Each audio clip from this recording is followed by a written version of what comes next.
من عاداتي انا ومامتي وكمان جدتي ويمكن كمان جدة جدتي ان احنا نفتتح رأس السنة الهجرية برز بلبن. واول حاجة عملتها اني غليت اللبن وبعدين حطيت عليه الرز وسبته شوية يجي تقريبا ساعتين وانا مغطية عليه، وده لان ما كانش عندي نشا وماما قالت لي اعمل كده. وبعدين جبت كوباية فيها نص كوباية لبن وحطيت عليها قشطة وقعدت ادوبهم في بعض شوية. وبعدين جبت الكريم شانتيه وحطيت تقريبا كده معلقتين وبرضو قعدت ادوبهم شوية.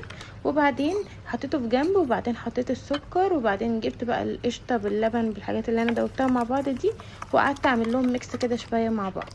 وهنا لقيت ان المعلقة مش بتدوبهم حلو فاضطريت ان انا اجيب مضرب وقعدت اضرب شوية. وبعد كده حطيت الميكس ده على الرز بلبن وقعدت طبعا اقلب شوية. وبعدين جبت الكاسات وصبتهم وكنت مضطرة ان انا اخليهم يبردوا فجبت المروحة وحطيتهم قدامهم.